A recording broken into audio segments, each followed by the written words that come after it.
Hey, welcome to Integrated Preparedness. I'm Steve Smith. First off, I want to welcome all the new subscribers. We've just had a flood over the last couple of days here on Patreon, also over on YouTube, but want to welcome all of you all. I know that it probably has to do with the changing times, the things that are going on, and the kinds of things that we're going to be covering now on this channel. So for any of you new people, you'll notice that we have some pretty good discussions going on. Hope you'll join them, comment, be nice, be polite. I know that you will. And we learn a lot from each other. Oklahoma, I just read the headline, and I skimmed through the article, but not enough to get all of the details. So you all feel free to Google this, read it, and kind of fill in any gaps that I leave out. But the important part was that Oklahoma either passed a law or has a bill going through their legislature that is going to release liability from anybody who runs over, whatever, protesters, rioters, while they are attempting to escape a protest riot. And I think that that's great. That's kind of what we're going to talk about today. I hope other states will do this. They should, because very simply, you get caught up in one of these situations, and it could be a deadly situation. That's what we're going to talk about today. So, like I said, if you want to Google that and get more information out of it and share it on here for everybody, that would be great. People don't think about their vehicles as weapons, as fortresses. In the preparedness world, of course, people think of them as bug-out situations, and I'm going to touch on that in a moment. But your vehicle is a very important part of your equipment, and the selection of a vehicle is a very important part of your total preparedness plan. My baby is sitting back here behind me, which is why I'm sitting out here, because I wanted you to be able to see her. It's a 2000 Ford Excursion. I call her Big Gulp because she gets about 8 miles to the gallon. She got a V10, got almost 400,000 miles on it, and just still runs like a top, even though I only change the oil about every 50,000 miles. She is a beast. It is a beast. I wonder if I'm using the proper pronoun there. Anyway, I've had it forever. Didn't buy it brand new. I think buying a brand new vehicle is pretty dumb, but got it when it was fairly new and put a lot of miles on it. One of the reasons that I like it is because it's huge. It's the largest, I believe, production passenger vehicle ever made. It's a little bit bigger than a Suburban, maybe not bigger than the newest ones. I'm not sure. I'm thinking about getting a new one, but I'll never let go of this one because this is kind of my preparedness, my bug out, my everything vehicle. It may not last through an EMP, but if you want to know how they last through an EMP, if you've read my books, if you read the first one, the Reversion, I kind of explain. I feature my excursion in that book, and I kind of explain how they will make it through an EMP. I'm going to start first with, maybe I'll start first with the reason that it's good as a bug-out vehicle. And then I'll get to using vehicles as weapons and fortresses. That kind of takes us back to that bill that's going through Oklahoma right now. And when it comes to bug-out vehicles, I think that size matters. I think the bigger, the better. Now, people will say, well, it only gets 8 miles to the gallon. Yeah, but it's got a 40-gallon tank, and you can always carry more gas, right? You can live in that thing. I keep stuff in there that, we could survive on for a long time. There's a cache of food, there's tents, there's you can imagine what the list of preparedness and survival items are. One of these days, I'm gonna pop it open and show you everything that's in there. But just suffice it to say that with that vehicle, we could make it a long time. It'll go anywhere. It is big. It'll shove anything out of its way short of a cement truck, and it's you can live in it. The reason that I prefer SUVs over pickup trucks is because an SUV is essentially a pickup truck with a roof on the back. You know, it's a pickup. You can haul a lot of stuff, but I tell you what, with the new trucks, try to haul a 4x8 sheet of plywood or sheetrock in the back, and you can't buy a bed that long anymore. You have to drive around with your tailgate open. I can carry that 4x8 sheets in the back of that with the seats down. But whatever I need to haul, short of a horse or something tall, an upright refrigerator, I can haul it in that, and it doesn't get wet. Plus, I can work inside of it. You can't work in the back of a pickup truck if it's driving rain, or if you're blasting down the highway or you're trying to get out of Dodge, and you need something in back. Somebody up front in an SUV can crawl back there and get it. Try that in a pickup truck, right? I have a very good friend of mine who has had a beautiful pickup truck for a long time. Served him well. He really liked it, but now he's considering going to an SUV for those very reasons, and I suggest you do too. Excursions are great. You can't find them much anymore. People who have had them never want to get rid of them. I don't know why they stopped making them, but you can find an occasional one around. If not, of course, all the big ones, take a good look at them. Okay, now, using your vehicle as a fortress. If you are in trouble, whatever that trouble is, if it's a breakdown, if you're stuck in a riot or a protest situation, it is almost always best to remain in your vehicle. Your vehicle's made of metal, okay? I don't understand people who find themselves in a spot and want to get out of their vehicle and fight it out on the street. So say you find yourself coming out of the city after seeing a show or going to dinner or whatever, or driving through the city, and this just doesn't apply to people who live in the city, because people who live in the country have to drive through cities, right, when they're on trips and things. If you find yourself in a spot, remain in your vehicle. It is the safest place to be unless it's on fire. The only time to get out of your vehicle, if it's on fire or going off a bridge into a river. So stay in your vehicle. You should have things in your vehicle to help you. If you have a crowd around you, now I'm going to get back to this in just a second. This is more offensive or as a weapon than as a defensive. If you have a crowd around you and you are worried about them throwing stuff and breaking the glass and things like that, well, that's why you have your preparedness equipment in the back, which should include tarps and blankets and moving blankets and things like that. Put those things up over the windows, okay, so that if something comes through a window, it might break the window, but it's not going to throw broken glass all over the people inside. And, of course, you can put it up over the windows with all of that duct tape that you have, right? Because you do have the duct tape because your vehicle is part of your preparedness equipment. Stay in your vehicle. Now, going back to something that one of the videos that I made the other day about guns, there should be a gun in the vehicle for every adult. And again, I said, in the old days, we would say for everyone old enough to operate one. I guess I shouldn't say that anymore, but I will say, you just take my meaning. There should be a gun in the vehicle for everyone for whom there should be a gun. Let me put it that way, okay? Even for those who may not carry guns.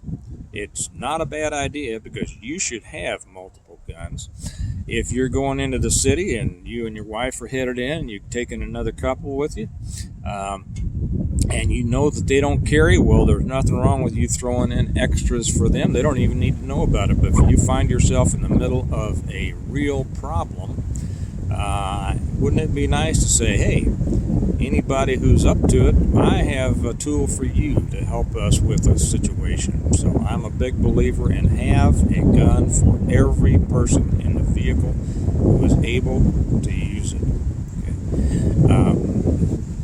As I say, don't leave your vehicle.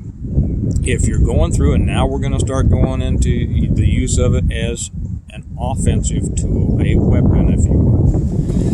If you find yourself stuck in a crowd or whatever, do not stop moving, if at all possible. Now, this goes back to being aware of what's going on in the world. Okay, as we get into dicier times, you need to pay more attention to your driving. I was fortunate to go through some government driving schools. They were exceptional. You learned some cool stuff in those schools. I don't know if there are any private schools out here. I would imagine that there are. I mean, there's all sorts of shooting schools, and there's a lot of guys that are former government and military who have gone through some of these driving schools. I think it makes sense for some of them to be running, offensive or combat driving schools. I don't know if any are or not. So you might Google it, and if you run across one, feel free to leave a link down in the comments and let everybody know about it. But you can do amazing things with a vehicle if you know how to do them. But knowing how to do them is the key, and knowing what to do and how to do them, because they don't all come to mind. You don't want to be driving. First off, you follow a good defensive driving regimen. As you're driving anywhere, don't get up on the car in front of you. Don't get up on their butt. It's not going to get you anywhere any faster, and it's going to reduce your reaction time for anything that might happen, whether it's somebody slamming their brakes on in front of them, or somebody blowing a tire in front of them, or coming around the corner into a big protest, and all of a sudden everybody's slamming on their brakes. It doesn't matter. I do not understand people who stay on the butt of the car in front of them. Like I said, it doesn't get you there any faster, and it really is a dangerous thing to do. You know the old rule about, I forget what it was, use a car length for every 10 mile an hour you're going, or something like that? Well, that's a pretty good rule. Whatever happens, you ought to be able to take evasive action. And that means that not only are you keeping distance between yourself and the car in front of you, but you are watching and seeing the cars on either side of you, and always planning an escape route for whatever happens. Now, in the city, it's not quite as bad as on the highway, because you usually have a lot more options, but at stoplights, stop signs, don't get up there. Don't pull up right behind that car in front of you. You always want enough room so that you're able to maneuver around it for whatever reason. What reason could that be? Somebody will say, I don't know, whatever reason. There's all sorts of reasons. Do it, don't do it, I don't care.